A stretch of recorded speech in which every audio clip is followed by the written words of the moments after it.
महाराज शुद्धोधन की भी मृत्यु हो जाती है, तो जो महाप्रजापति गौतमी ने कहा कि हम क्यों धर्म को स्वीकार नहीं कर सकते, हम भी तो निर्वाण यानी मोक्ष प्राप्त कर सकते हैं।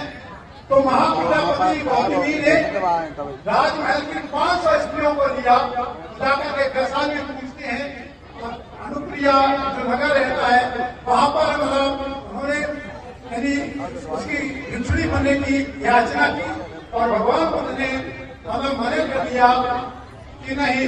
क्यों मैंने किया था, उसका कारण यह था कि आज भी आप देखते हैं जो गलंदगी लोग होते हैं, जो दुराचारी होते हैं, जो आज इतना विकास कहाँ लोग चांदों में सितारों पर ग्रहों पर पहुंच गए, लेकिन उनकी नियत आज भी महिलाओं के प्रति ठीक नहीं है।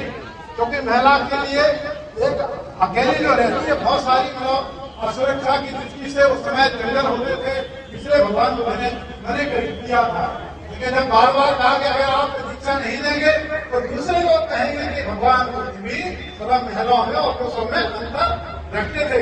इसलिए फिर भगवान बुद्ध ने कुछ नियम बताए कि भिक्षु के नियम और भिक्षुणों की नियम अलग होते, भिक्षु भिक्षुणी एक जगह नहीं रह सकते हैं।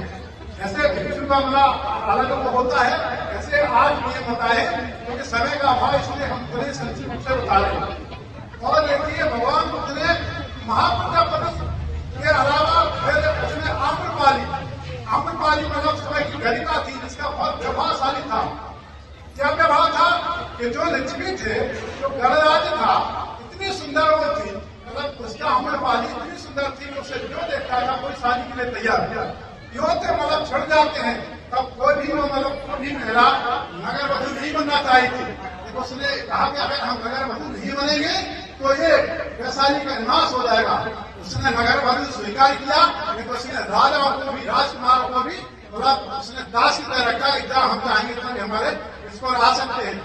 उसका महाराज बिम्बसार से उसका संपर्क होता है, बिम्बसार के उनके संबंध से विमल कौन ने भिक्षु एक पुत्र होता है जो कि भगवान बुद्ध के संग में भिक्षु बनते हैं। आम्रपाली बहुत सुंदर थी, वहां भगवान बुद्ध जब जाते थे तो बुद्ध को कुछ नहीं समझती थी। जब उसकी अवस्था ढलती है, 50-42-45 की बात आती है, उसके शरीर में झुर्रियां पड़ने लगती है। भगवान बुद्ध गए तो भगवान को उससे मालूम चला, बोध हो गया था कि हमें धर्म की समझ जाना चाहिए। फिर वो जाती है भगवान बुद्ध के साथ में, भगवान बुद्ध के जहाँ आम्रवन में रुके थे, उसी का आम्रवन था, भगवान के पास वो जाती है।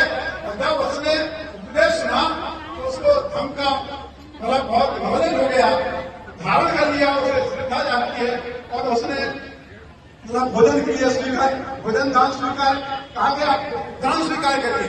भगवान ने भोजन दान स्वीकार किया, बहुत खुश हो